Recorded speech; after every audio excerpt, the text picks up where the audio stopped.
start of the year, many expected the dollar to actually strengthen, with the president's trade war seen as more damaging to foreign economies. President Donald Trump's policies are having a major impact on the American currency. In 1960, Africa gained its flags, its anthems, its presidents, but not its financial freedom. For decades, our leaders changed, our parliaments changed, our borders changed, but the money never did.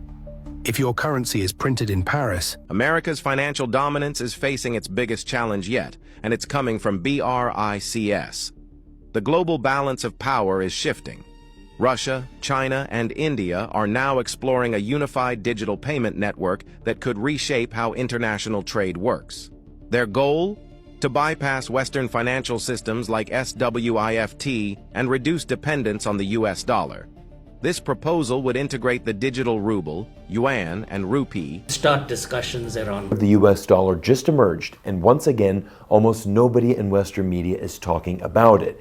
Because while politicians in Washington keep insisting the dollar will remain dominant forever, China and the BRICS alliance are quietly laying the groundwork for something very big to happen in 2026. Now, for the past few years, one of the biggest rumors we've heard is that BRICS will come together and form their own currency. Central bank meetings over the past week have not been explosive for forex markets. Instead, they provided some support to sterling and weighed on the yen as the dollar proved to be resilient. Key data show that the BRICS nations' holding of U.S. Treasuries continue to edge lower. For the first time since late November, U.S. Treasuries showed gains, but a volatile series of U.S. Treasury data showed net purchases falling to $17.5 billion on October. America's financial and political establishment has entered a period of visible unease as Africa and the BRICS bloc accelerate efforts to reshape the global monetary system. Headlines claiming the end of the dollar have spread rapidly, but beneath the dramatic language lies a deeper, more consequential reality. For the first time since the end of World War II, a credible, coordinated challenge to dollar dominance is moving from theory into structured experimentation, with 2026 emerging as a symbolic milestone rather than a sudden collapse point. For decades, the U.S. dollar has functioned as the backbone of global trade, reserve storage, commodity pricing, and cross-border payments. This dominance granted the United States extraordinary advantages, from cheaper borrowing to unmatched sanction power. Yet dominance is not the same as permanence. It relies on trust, predictability, and the belief that participation in the dollar system will remain politically neutral. That belief has weakened. The catalyst for today's shift did not begin in Africa, nor did it originate within BRICS. It emerged from repeated global shocks that exposed the vulnerabilities of a dollar-centric system. Financial crises, supply chain disruptions, pandemic-era money expansion, and increasingly aggressive sanctions revealed how deeply the global economy depends on a single currency controlled by one nation's political institutions. For countries outside the Western alliance system, this dependence began to look less like stability and more like exposure. Sanctions played a particularly transformative role. Once viewed as a targeted diplomatic tool, they expanded into a broad mechanism capable of freezing reserves, blocking transactions, and cutting entire nations off from global payment systems. The message was unmistakable. Access to the dollar was conditional for many governments. Especially in Africa and the global South, this raised uncomfortable questions about sovereignty. Africa's role in this transformation is often misunderstood. The continent is not reacting impulsively, nor is it acting as a passive extension of BRICS ambitions. Africa's engagement is driven by structural economic realities. African nations export vast quantities of commodities priced almost exclusively in dollars while importing finished goods also priced in dollars.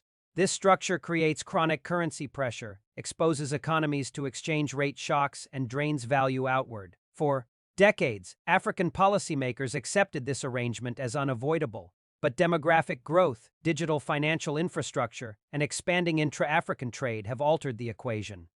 The launch of continent-wide payment and settlement systems reduced reliance on external correspondent banks. Regional trade agreements increased the feasibility of local currency settlement. At the same time, partnerships with emerging economies offered alternatives to dollar-based financing. Within BRICS, discussions around de-dollarization matured from rhetoric into planning. The goal was never to instantly replace the dollar, but to dilute its monopoly. Concepts such as a shared settlement unit, commodity-backed accounting mechanisms, and expanded use of local currencies gained traction. Importantly, these discussions aligned with Africa's long-standing push for greater control over its trade terms and monetary exposure. By the mid-2020s, tangible shifts were already visible. Energy deals were increasingly settled outside the dollar. Infrastructure loans avoided Western clearing systems, bilateral trade agreements bypassed traditional dollar intermediaries. None of these moves ended dollar dominance, but collectively they signaled a new direction. The idea of a new BRICS-linked currency or settlement instrument slated for 2026 should be understood in this context. It is not envisioned as a cash currency circulating in wallets, nor as an overnight replacement for the dollar. Rather, it functions as a symbolic and practical alternative for trade settlement, reserve diversification, and long-term contracts. Its value would likely be anchored to a basket of currencies and commodities, reflecting the production strength of participating economies. Africa's interest in such a system is pragmatic. Many African states hold limited dollar reserves yet trade extensively with BRICS countries. A parallel settlement mechanism reduces exchange risk, lowers transaction costs, and weakens dependency on external monetary policy decisions. It also strengthens bargaining power in global markets where African resources remain indispensable. In Washington, these developments have triggered growing alarm. The concern is not that the dollar will disappear, but that its uncontested dominance may fade. Even a modest decline in global dollar usage could have significant consequences. Higher borrowing costs, reduced sanction effectiveness, and increased competition in reserve markets would reshape American economic strategy. The panic narrative reflects a deeper fear: loss of leverage. The dollar's dominance has allowed the United States to shape global behavior without direct confrontation. If alternatives become viable, that leverage diminishes. Policy tools that once worked automatically may require negotiation. Influence may need to be earned rather than assumed. Critics argue that Africa lacks the cohesion to sustain such a shift. The continent is diverse, politically fragmented, and economically uneven. These criticisms are not without merit, but they overlook the fact that monetary change does not require perfect unity. It requires sufficient participation to create optionality. Even partial adoption alters global calculations. Another common argument is that trust in BRICS systems cannot match trust in Western institutions. Yet trust is not static. It evolves based on experience. For many countries, trust in Western financial neutrality has already eroded. The question is no longer whether alternatives are perfect, but whether they are preferable. Africa's engagement also reflects a generational shift. Younger policymakers, technocrats, and entrepreneurs are less tied to post-Cold War assumptions. They operate in a multipolar world where economic alignment is fluid. They see value in diversification rather than dependency. For them, currency alternatives are tools, not ideologies. Importantly, Africa's participation does not imply rejection of the West. Trade with the United States and Europe remains vital. The dollar will continue to play a central role in global finance for years, if not decades. What is changing is exclusivity. The future is plural.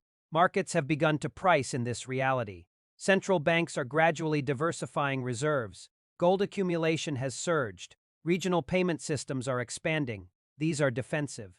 Not revolutionary moves, but they reflect a growing consensus that over-reliance on a single currency carries systemic risk. The 2026 timeline has become a focal point because it represents coordination rather than culmination. It marks a point where multiple initiatives align: expanded BRICS cooperation, African payment integration, and increased use of non-dollar settlement mechanisms. Whether or not a formal currency is launched, the infrastructure for alternatives will likely be operational. For the United States, the challenge is strategic adaptation. Resistance through pressure may accelerate the very shifts it seeks to prevent. Engagement, reform, and renewed credibility offer a more sustainable path. Addressing concerns about sanctions overreach, financial weaponization, and unequal trade terms would rebuild trust more effectively than confrontation. Africa's role in this transformation underscores a broader truth about the global system. Power is no longer concentrated in a single center.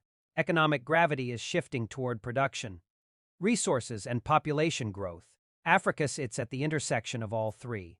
The narrative of the end of the dollar oversimplifies a complex process. What is unfolding is not an ending, but a rebalancing. The dollar will remain dominant, but no longer unchallenged. Africa and BRICS are not dismantling the system. They are adding alternatives. In that sense, America's panic is less about loss and more about adjustment. A world where influence is shared requires new habits, new partnerships, and new humility.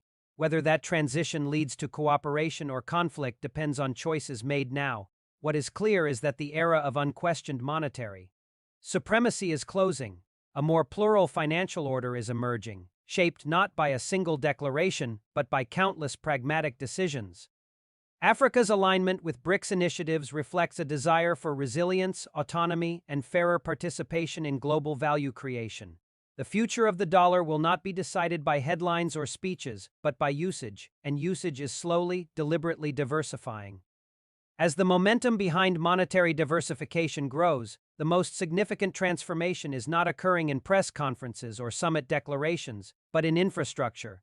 Financial power today is shaped less by ideology and more by systems, payment trails, clearing mechanisms, settlement speed, and digital interoperability. Africa. As quiet investment in these foundations explains why its role in the evolving global monetary order is far more consequential than many observers initially assumed. Across the continent, regional payment platforms have begun to bypass traditional correspondent banking routes. These systems reduce dependency on Western clearing institutions that operate within dollar-dominated frameworks. What once required routing transactions through distant financial hubs can now be handled regionally, in local or partner currencies, with lower cost and reduced exposure to external policy shocks. This technical shift may appear mundane, but it represents a structural break from decades of dependency. At the same time, trade patterns are evolving. Africa's exports are no longer limited to raw materials destined for Western markets. South-South trade has expanded rapidly, particularly with Asia, the Middle East, and Latin America. As these trade flows grow, the logic of dollar-only settlement weakens when neither party in a transaction requires dollars for domestic use. The incentive to avoid exchange risk becomes overwhelming. This is where BRICS alignment intersects with African strategy. The bloc's emphasis on local currency trade, reserve diversification, and alternative settlement instruments offers African economies options rather than prescriptions. Participation does not require abandoning existing systems, only supplementing them. This incremental approach explains why the shift has been more resilient than critics expected. It does not demand a leap of faith, only gradual adoption. Western policymakers often underestimate the psychological dimension of this transition. For decades, African participation in the global economy was framed as conditional. Access to capital, aid, and markets frequently came with policy constraints that limited sovereignty. Even when these conditions were justified as reforms, they reinforced a sense of imbalance. Monetary alternatives, by contrast, are perceived as empowering rather than punitive. The reaction in Washington reflects recognition of this psychological shift. Influence built on inevitability becomes fragile when inevitability disappears. The dollar's dominance was reinforced by habit as much as by strength. Once habit erodes, competition becomes unavoidable. Financial markets have already begun adapting. Global investors now consider currency fragmentation a baseline risk rather than a fringe scenario. Portfolio diversification increasingly accounts for regional currencies and commodity-backed assets. Insurance markets price geopolitical exposure differently. Long-term contracts incorporate multi-currency clauses. These adjustments signal acceptance of a world where the dollar remains important but not singular. Africa's demographic trajectory adds further weight to these changes. A rapidly growing population, expanding urban centers, and accelerating digital adoption create demand for financial systems that are flexible, inclusive, and sovereign. Mobile banking penetration has leapfrogged traditional infrastructure, allowing experimentation that older systems struggle to replicate. This technological agility positions African economies to adapt faster than expected. The notion that a new BRICS-linked settlement instrument or currency framework could emerge by 2026 must therefore be interpreted as a milestone, not a revolution. Its significance lies in symbolism and coordination rather than immediate dominance. Even limited adoption would validate the concept of optionality, encouraging further experimentation and participation. Critically, this process exposes the limits of coercive economic power. Financial pressure is most effective when alternatives are scarce. As alternatives multiply, pressure loses potency. This does not eliminate leverage, but it transforms it into negotiation rather than compulsion for countries long accustomed to operating under external constraints. This shift feels profound. There are, however, real challenges. Currency coordination among diverse economies is complex. Inflation differentials, governance disparities, and political instability pose risks. Trust must be built gradually, through transparency and consistent performance. Africa's internal diversity means that adoption will be uneven, with some nations moving faster than others. Yet uneven adoption does not negate impact. Global systems do not require unanimity to change. They respond to margins. Even partial de-dollarization alters liquidity flows, reserve strategies, and pricing norms. The cumulative effect reshapes expectations. The United States retains enormous advantages. Its financial markets remain deep, liquid, and trusted. Its institutions continue to anchor global finance. But dominance is no longer automatic. Maintaining leadership now requires responsiveness rather than assumption. Policies that once prioritized control must evolve toward partnership. This moment presents a choice. One path leads to defensive retrenchment, where pressure is applied to preserve the status quo. The other leads to adaptation, where reforms strengthen credibility and trust. History suggests that systems endure not by resisting change, but by absorbing it.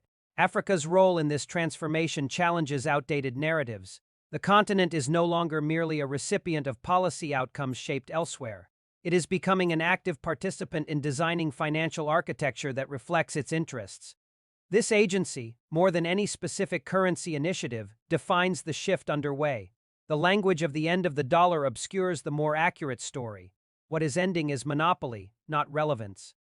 A plural financial order does not weaken global stability. It redistributes responsibility. Multiple settlement options reduce systemic risk by preventing single-point failure. Diversity, in this sense, enhances resilience. By 2026, the global financial landscape will not look radically different on the surface. Dollars will still dominate reserves, commodities will still be priced largely in familiar terms, and Western markets will remain central. But beneath that surface, the architecture will have changed. Alternatives will exist not as experiments but as functioning systems. The psychological impact of that reality cannot be overstated. Once countries know they have options, negotiations change, dependencies soften, confidence grows. Africa's engagement with BRICS initiatives reflects this emerging confidence for the United States. The task ahead is not to halt this shift, but to shape its outcome. Engagement that respects sovereignty, reforms that address imbalance, and partnerships that prioritize mutual benefit can preserve influence in a multipolar world. Ignoring or dismissing the shift risks accelerating disengagement. Global power has always followed economic gravity, as production, population, and resources rebalance. Financial systems inevitably follow. Africa's ascent within this equation was delayed, not denied. The current moment represents a convergence of readiness and opportunity. In conclusion, the narrative of panic masks a deeper transformation rooted in pragmatism rather than ideology. Africa and BRICS are not declaring war on the dollar. They are declaring independence from exclusivity. The future global monetary system will be layered, competitive, and adaptive. The dollar will remain a pillar, but no longer the only one. Africa's growing participation in alternative financial arrangements signals a broader reordering of economic relationships. This reordering is gradual, deliberate, and grounded in structural change. The world is not witnessing collapse, but transition. Those who adapt will thrive. Those who resist will struggle. The next phase of global finance will not belong to a single nation or currency, but to those who understand that power in the modern era flows through choice.